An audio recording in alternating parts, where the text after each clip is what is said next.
Hello, everyone. Welcome to this conversation on the problem of segregated housing. This conversation will look at some of the housing discrimination tactics that existed within the segregation framework, federal government discrimination through public housing, home ownership, and tax exemption policies, local government discrimination through racial zoning and other tactics, as well as state-sanctioned move-in violence. Then we'll look at private discrimination, things like restrictive covenants, block busting, and white flight. And then we're going to look at the unique challenges of segregated housing and then some possible solutions. So the question of segregated housing is the most significant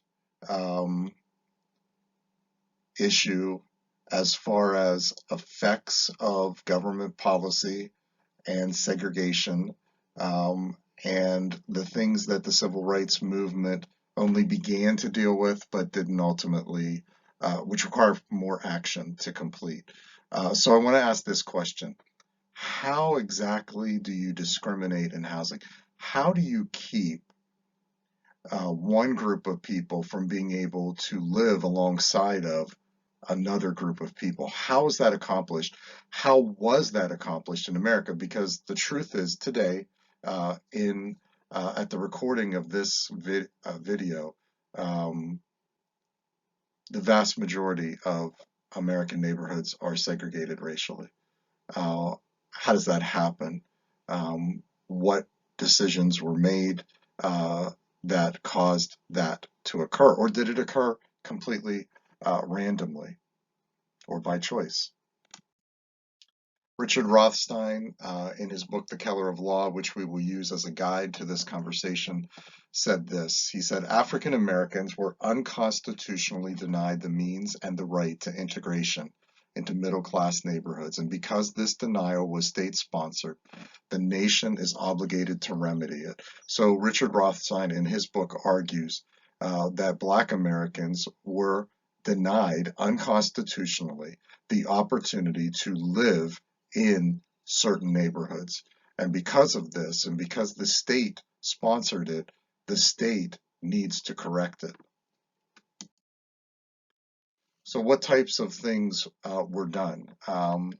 Well, first we want to look at federal government discrimination. We're going to see that the federal government created policies that discriminated, the local governments created policies that discriminated, and private organizations or private individuals also discriminated. So federal government discrimination,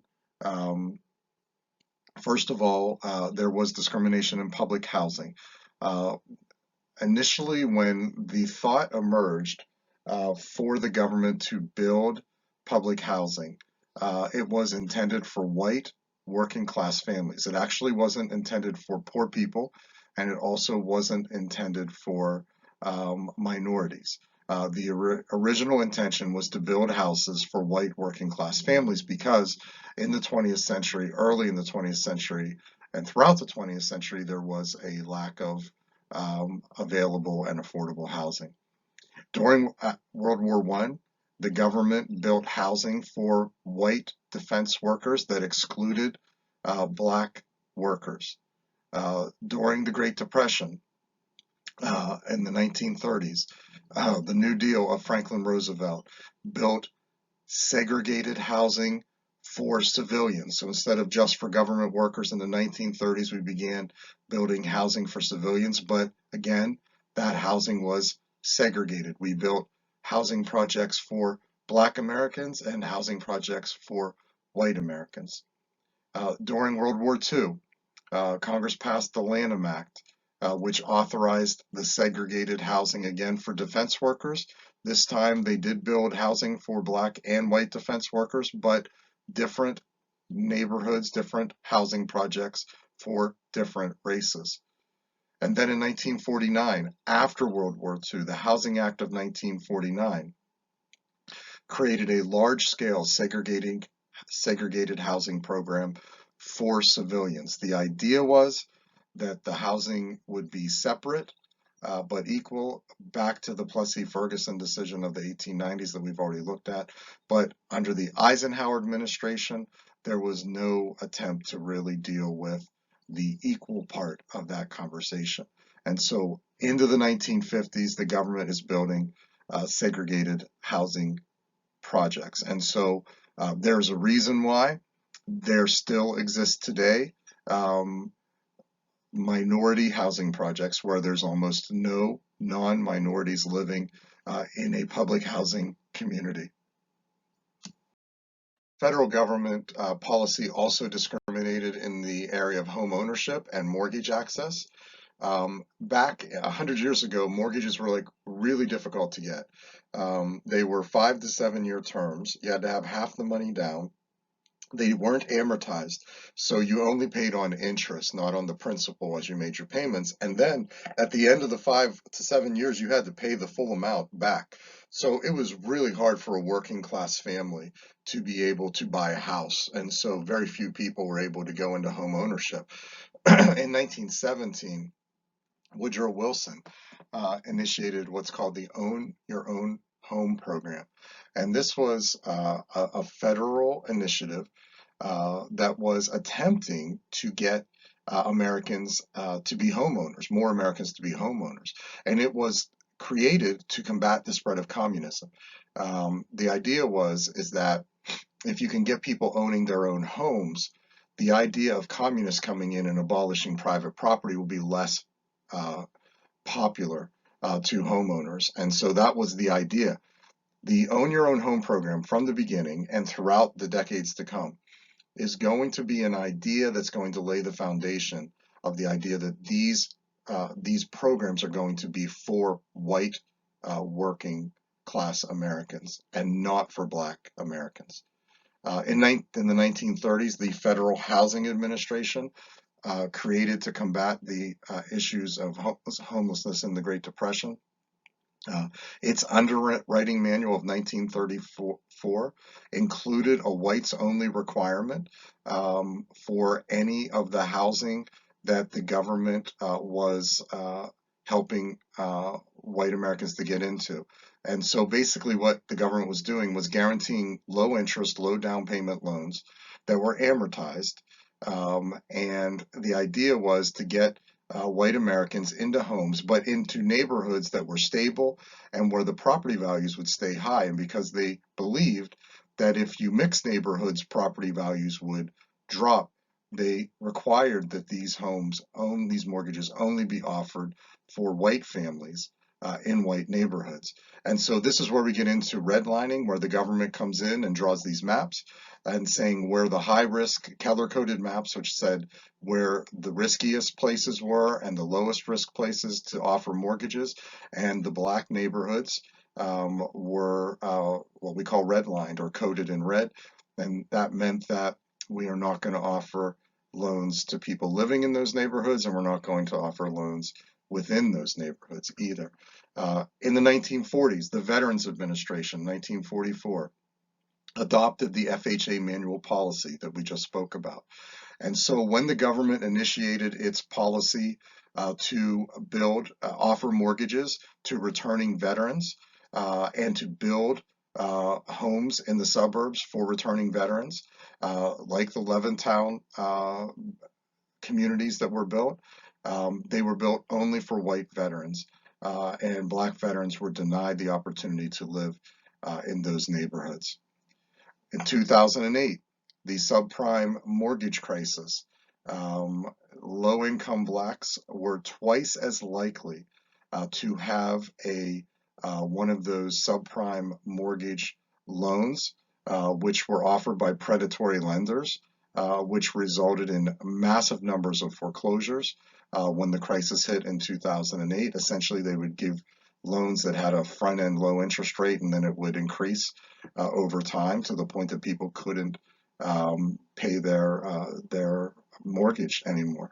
High-income blacks were 3 times as likely as whites to have one of those loans, and the result is that there was an enormous equity loss, many more times that of the white community within the black community. So the federal government initiated a wide range of policies that ultimately discriminated in the opportunity to own a home. Federal government also discriminated in the area of tax exemption. So the IRS grants tax exempt status to churches, hospitals, neighborhood associations, and many of those groups promoted segregation. In the Shelley versus Kramer case, we're going to talk about in a second, in 1948, which challenged some of the housing segregation, the association that sponsored that court case, the association that was part of that case was sponsored by the Cote Brilliant Presbyterian Church. And so a church with a tax exempt status stood behind the Improvement Association that was attempting to deny people, minorities, the opportunity to live in the neighborhood. Other religious organizations that were part of these types of issues with regard to segregated neighborhoods, the Moody Bible Institute, the Louisville Presbyterian Theological Seminary, and the Board of Foreign Missions of the Methodist Episcopal Church. And so there's a wide range of issues with tax-exempt organizations actually using their tax-exempt status at the same time as the federal government is giving them tax exemption. They are also participated in actions that were attempting to segregate neighborhoods or to keep the neighborhood that they were in segregated through restricted covenants and other things that we're going to look at in just a second. Local government also participated in discriminatory practices, racial zoning. In the early 1900s, it was very common for local governments to have zoning restrictions that said white people can live in this part of the neighborhood and black people, or this part of town, and black people live in this part of town. In 1917, the Supreme Court, in the case Buchanan versus Warley, struck down one of these ordinances in the city of Louisville, Kentucky, and they said basically that it denies freedom of contract. In other words, you should be an ordinance that says you can't sell your house to a black or a white person denies your basic ability to do what you want with your property, your freedom to make contracts. But important in this decision was it did not apply to private agreements. This decision deals with the government and not with private agreements. And it ultimately led to the government getting around these issues by creating restrictive covenants that were for economic reasons rather than racial. So, for example, they would say, we're not going to build multi-house, multi-dwelling units of housing in this neighborhood because they recognized that often minorities could only get into that neighborhood if they purchased an apartment or rented an apartment, or creating lot size minimum restrictions, saying the lot size had to be so big or the house had to be so big, again, to keep people that were low income from getting into the neighborhood. Some cities got really creative and passed laws that said we're going to restrict who lives in a neighborhood based on who they're allowed to marry. So if there was a law in the books that said black and whites cannot intermarry, so you can't live in this neighborhood if most of the people who live in the neighborhood are people you can't marry. And then other cities just blatantly defied Buchanan and just kept passing racial zoning ordinances, even though they were now outlawed after 1917. And one of the reasons they were able to get away with that is the federal government did not aggressively enforce Buchanan. For example, the Advisory Committee on Zoning under Secretary of Commerce Herbert Hoover in 1921 actually recommended racial zoning as a means toward economic success. They said this is the best way to go. It's the best way to create the best, most economically thriving neighborhoods. In the 1930s, the FHA denied mortgages where there were no zoning restrictions. And in 1983, the U.S. General Accounting Office did a report that said waste treatment facilities and dumps were more likely to exist in black neighborhoods. So this is local governments deciding where to put the housing project, put it next to the sewage treatment facility, something I've personally witnessed, and other issues like that, which are a series of local government discriminatory tactics involving zoning and what can be done in what parts of the city. Local government also used other tactics, condemning properties or condemning entire neighborhoods to remove the people from that neighborhood, rezoning neighborhoods, requiring that people that wanted to build neighborhoods that were multiracial have certified drawings that no one else was required to have, blocking road and sewage access to those neighborhoods because you don't want integrated neighborhoods, building highways through neighborhoods to separate white from black um, citizens living there. In 1942, the city of New York cleared 18 blocks of New York and granted a 25-year tax break to MetLife to build these Stuyvesant homes, which were segregated neighborhoods. Local government also stood by and allowed states and sanctioned move-in violence. There are hundreds, if not thousands, of cases of violence against people, against Black Americans for trying to move into white neighborhoods. Bill and Daisy Myers rented a house or purchased a house in one of the Levittown neighborhoods. And when they moved in, the mailman, when he noticed a black family had moved in, went through the neighborhood yelling that he didn't use the word black, but blacks had moved into the neighborhood. And as a result, a mob came to the house, started pelting the house with rocks. People in the neighborhood rented a home next door to Bill and Daisy Myers and began blaring music out the windows, burning crosses, hanging Confederate flags and all sorts of things, KKK symbols on it. Ultimately, Bill and Daisy moved out of that neighborhood. Harvey Clark and his family purchased a home in a Chicago neighborhood. A mob raided his apartment. They rented an apartment. A mob raided his apartment, took all of his contents and threw it out the window and lit it on fire outside the home.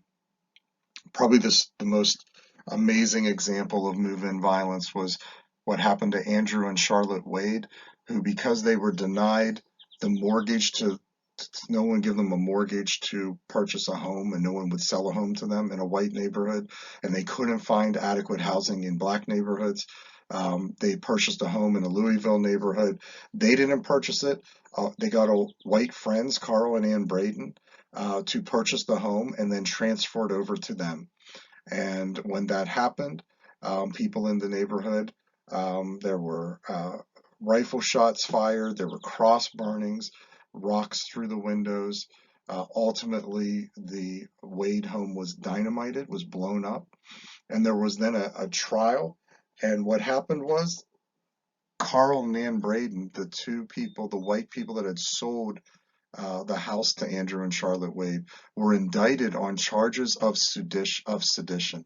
That essentially the argument was that they were communist sympathizers that were trying to cause confusion in the neighborhood and chose to sell this house to Andrew and Charlotte Wade. And Carl was ultimately convicted and sentenced to 15 years in prison. That sentence was later suspended, but just a drastic example of the types of things that happen to keep Black Americans out of white neighborhoods.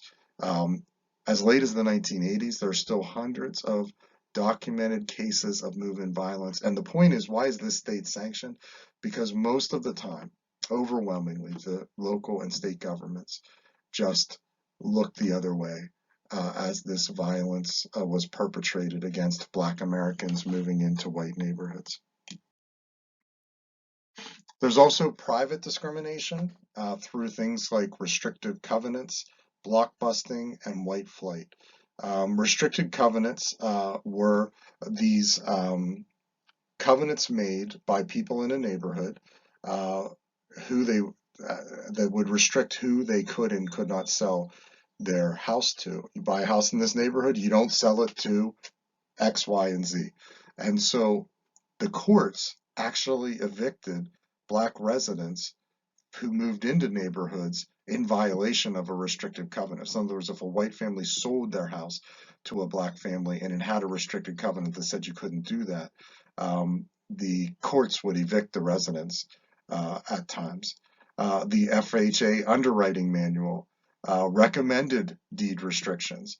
So the government actually came alongside of this idea.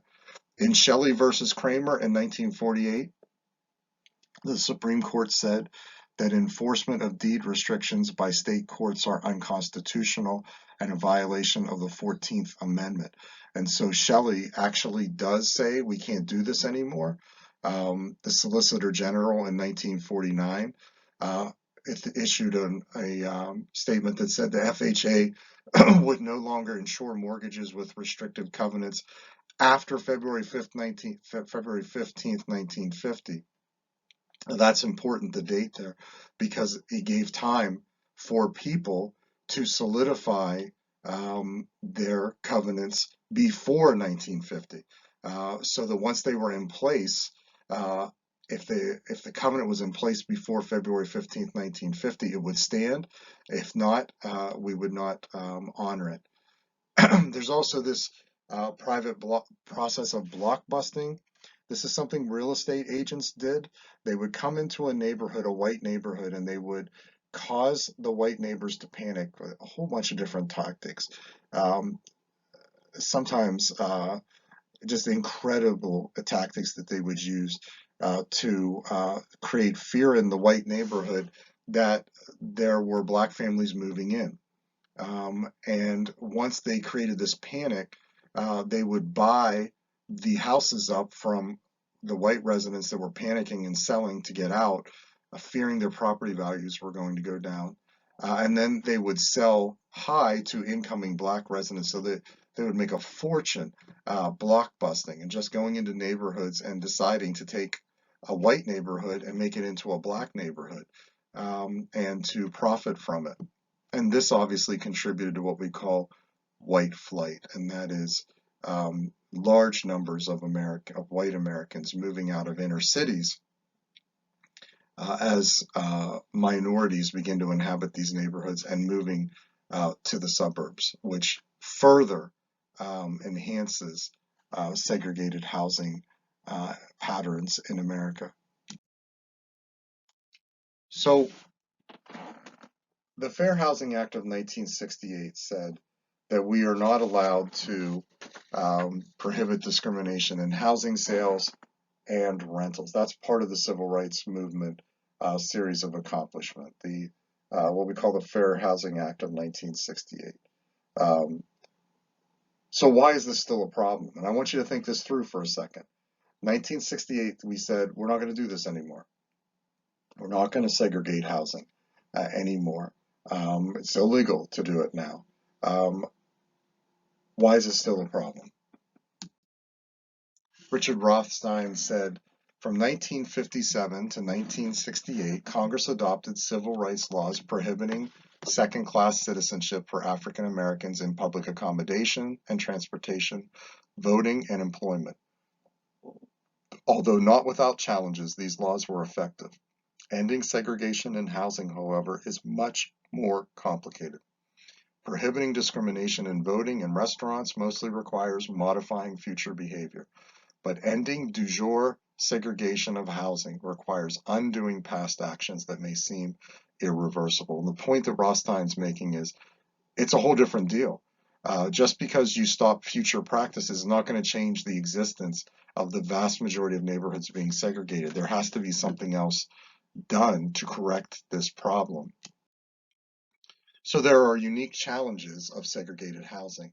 Um, Depressed incomes for many become multi-generational traits. The New Deal excluded black-dominated occupations like agriculture and service from Social Security, minimum wage, and union access. And so because depressed incomes, it all wraps together with housing issues and job issues and education issues. And so depressed incomes are multi-generational. And often it's very rare for the next generation. If you're poor, you tend to be poor in the next generation and not rise to the top. The racial wealth gap is more generationally persistent than income. The median white wealth in America is $134,000. The median black wealth is $11,000. And so there's this uh, multi-generationally persistent racial wealth gap that feeds into this complicated problem. The homes that are available today are now largely unaffordable. Again, going back to the depressed incomes and the racial wealth gaps, um, black incomes do not increase until the 1960s when suburbanization was largely complete. Since then, real wages have stagnated and housing prices have soared. For example, the Levittown houses that the government helped white Americans get in the 50s were $8,000. Today, they're $350,000 homes. Race neutral policies like mortgage interest deduction reinforce segregation. Blacks 13 to 28 are 10 times more likely to live in poor neighborhoods. And then lastly, programs like housing vouchers and federal tax credits cause families to rent and developers to build in segregated areas. They might do that for revitalization purposes or because the land is cheap or because there's less opposition.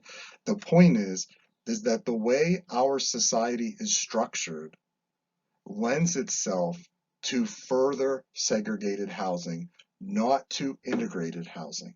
All of these different things that we do and have done in the past all kind of combine together to create a sort of trend to keep the status quo the same and to remain for segregated housing to continue rather than to stop or change.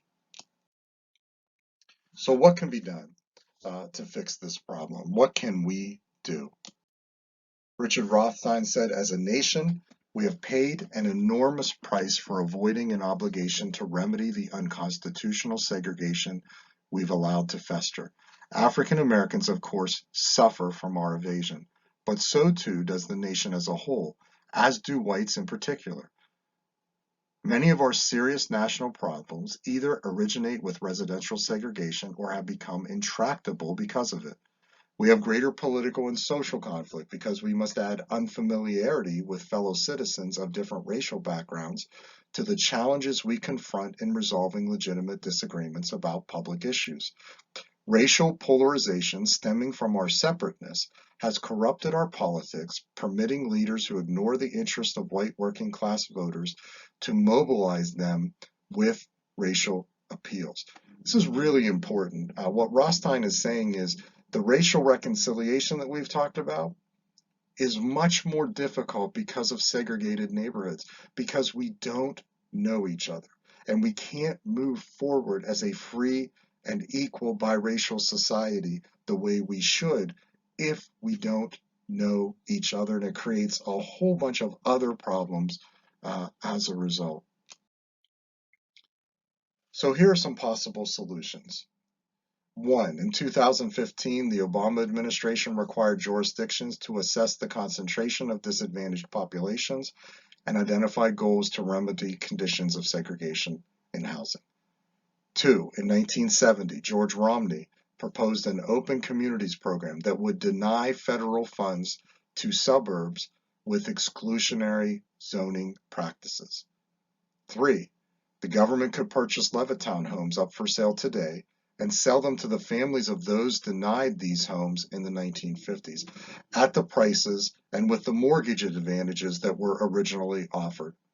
Four, government could ban zoning ordinances prohibiting multifamily housing or requiring minimum house or lot square footage requirements.